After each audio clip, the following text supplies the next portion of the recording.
Lil Baby recently shocked fans by debuting his first ever tattoos, two large words 90s, and baby inked boldly across his thighs. This was especially surprising because in past interviews, he had firmly stated he'd never get tattoos, explaining he wanted to maintain a clean image for future business ventures and avoid being stereotyped as a thug. The reveal came through a series of Instagram posts where Baby wore shorts, a tank top, and a pink belt, posing in ways that highlighted the fresh ink. At first glance, the tattoos might have been seen as just a personal choice, but the fact that they were on his thighs and not his arms, chest, or back triggered a wave of online ridicule. Fans flooded social media with memes and sarcastic comments questioning why his first tattoos would be placed in such a visible yet unconventional location, especially given his previous no tattoos stance. The situation escalated when videos surfaced of him performing in the same shorts, repeatedly pulling them up mid-performance to show off the tattoos. Critics called the look Seuss and claimed it was a deliberate attempt to draw attention to an embarrassing or humiliating image, with some tying it to conspiracy theories about the entertainment industry forcing certain public acts to maintain fame. The backlash was intense enough that people began linking this new image shift back to his controversial attendance at Michael Rubin's exclusive white party the previous year. 50 Cent wasted no time weighing in on Lil Baby's image change, directly linking it to a notorious moment from Michael Rubin's 2023 all-white party in the Hamptons. At this high-profile event, attended by A-list names like Jay-Z, Beyonce, Kim Kardashian, and Tom Brady, Lil Baby was photographed in a hug sandwich with Rubin and NBA player Kyle Kuzma. Another viral photo showed Rubin embracing Baby, from behind which 50 Cent reposted to Instagram with a sharp caption telling Rubin to get off my young man, and questioning what was really going on at these parties. According to 50, these moments weren't harmless party antics, they marked the start of a change in Lil Baby's public image. He claimed Baby hasn't been the same since that night, suggesting the event might have been part of an industry humiliation ritual that certain celebrities allegedly go through to stay relevant or gain career boosts. 50 also emphasized that he deliberately avoids such celebrity parties, especially those thrown by people like Diddy or Rubin, because he doesn't want to be caught in compromising situations. He hinted that the entertainment industry often masks deeper questionable practices behind the facade of elite social gatherings, and that Baby's tattoos and new fashion choices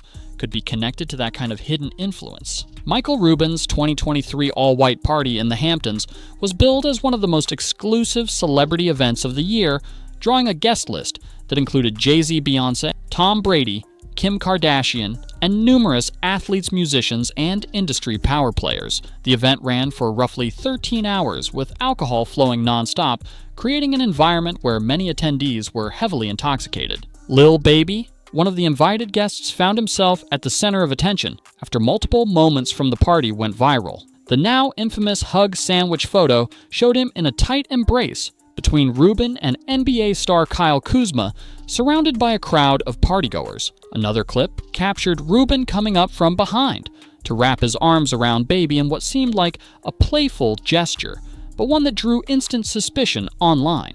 While Rubin later brushed off the incidents as harmless fun, the imagery combined with the party's flashy exclusivity added fuel to rumors about hidden rituals or tests that newcomers to elite circles must endure. Many critics noted the party's resemblance to the all-white gatherings made famous by Diddy in the late 90s and early 2000s events that have long been whispered about in industry gossip as more than just lavish celebrations. The controversy surrounding Lil Baby's tattoos, clothing choices, and viral party photos quickly fed into a broader theory that has been circulating in hip-hop and entertainment circles for years: the idea of humiliation rituals. According to this belief, certain artists must perform acts that publicly embarrass or compromise their image in order to maintain industry support, secure career boosts, or gain protection from powerful insiders. 50 Cent's comments about avoiding such parties added credibility to these suspicions for many fans. He suggested that what might look like harmless fun, like playful hugs, odd fashion shifts, or bizarre party games, could actually be part of a symbolic process used to test loyalty or assert control over celebrities. The theory goes that once these moments are captured on camera, they can be used as leverage, ensuring the artist remains compliant and tied to the industry's inner circle. For Lil Baby, critics pointed to his sudden pivot from no tattoos to bold thigh ink, combined with a shift in style and party behavior as potential signs of such a ritual. While no hard evidence has ever confirmed these practices, the pattern of unusual and image-altering incidents among rising stars keeps the conversation alive, especially when those incidents occur in the company of billionaires and industry gatekeepers like Michael Rubin.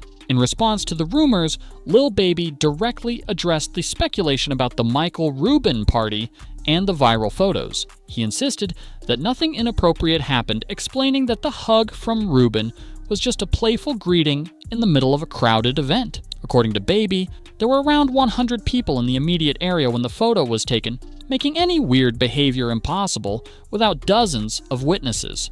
To prove his point, Baby actually asked Michael Rubin to pull the security footage from the party. Rubin complied, and Baby reviewed the video, which he said showed the entire interaction from start to finish. Despite having the footage, Baby chose not to post it publicly, saying he didn't want to fuel the gossip further or give the internet more reason to twist the situation. He admitted, however, that the memes, jokes, and online commentary bothered him on a personal level. While he wasn't angry at Rubin calling him a great influence in his life, Baby was frustrated by how quickly people assumed something sinister was going on. Still, he acknowledged that in today's culture, even an innocent moment can be spun into a damaging narrative when the right photo or video circulates online. Michael Rubin also publicly addressed the viral photos and the controversies surrounding his relationship with Lil Baby. In interviews, Rubin dismissed the speculation as ridiculous, insisting that the entire situation was blown out of proportion. He explained that his parties are long, alcohol-heavy events where people let loose, and the hug in question was nothing more than a fleeting drunken moment captured at the wrong time.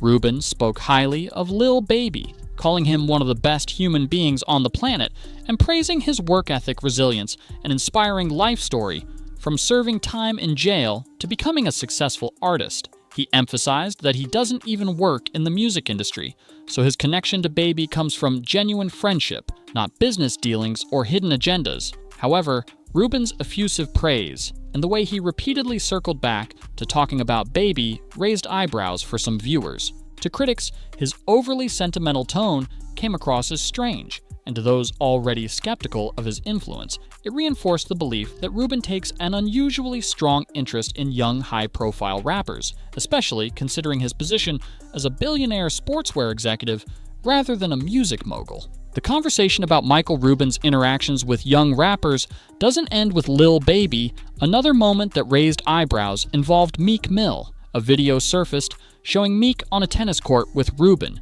where Rubin is heard instructing him to count out loud while doing bunny hops as a form of punishment for losing a bet.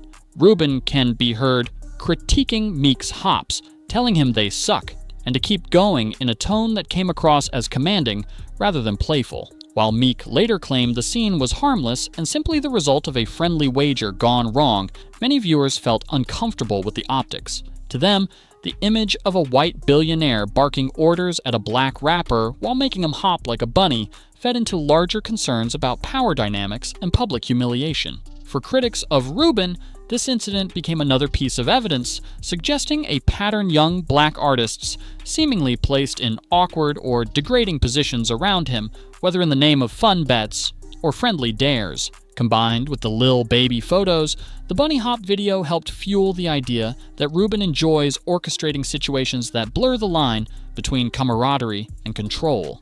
Michael Rubin's rise to billionaire status began far from the music world. Born in 1972 in Philadelphia to a Jewish family, Rubin showed early business instincts, using his bar mitzvah money and his father's credit to open a ski shop at just 14 years old. After briefly attending Villanova University, he dropped out following a lucrative $200 overstock gear deal, which he used to expand his business ventures. By the mid-1990s, Rubin had launched KPR Sports, hitting $50 million in sales, and eventually founded GSI Commerce, which became a multi-billion-dollar e-commerce powerhouse before he sold it to eBay.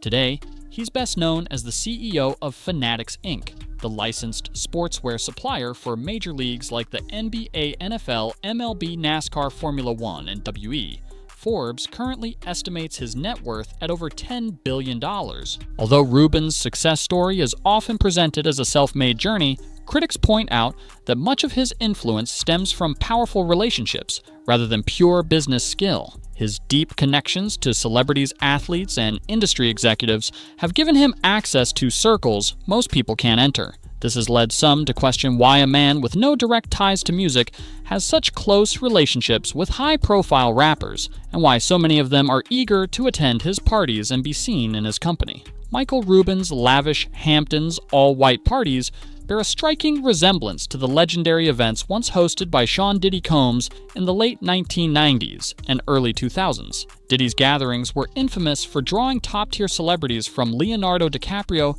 to Jay-Z, and were considered the ultimate networking hubs in entertainment. Many of the same stars who frequented Diddy's parties now appear at Rubin's, suggesting he has stepped into the role of hosting the most exclusive social events for the elite. Photos even show Leonardo DiCaprio and Jay-Z attending both Diddy's white parties decades ago, and Rubin's recent versions reinforcing the idea that Rubin has inherited this high-profile tradition. However, this continuity has sparked speculation that Rubin isn't just carrying on the glamour, he may also be continuing the more shadowy aspects rumored to be tied to Diddy's gatherings. Whispers of blackmail schemes and compromising situations have long surrounded such events, with some suggesting that celebrities willingly participate in strange or humiliating acts, either to gain career advantages or to resolve behind-the-scenes legal or financial troubles. For critics, Rubin's parties are less about celebration and more about quiet deals, power plays, and possible leverage over those in attendance. The discussion around Michael Rubin's parties taps into a deeper and more unsettling narrative about the entertainment industry, one that involves alleged secret societies, occult symbolism, and power rituals. Comedian Cat Williams has openly claimed that certain elite gatherings in Hollywood are not just about networking or fun, but about carrying out symbolic initiations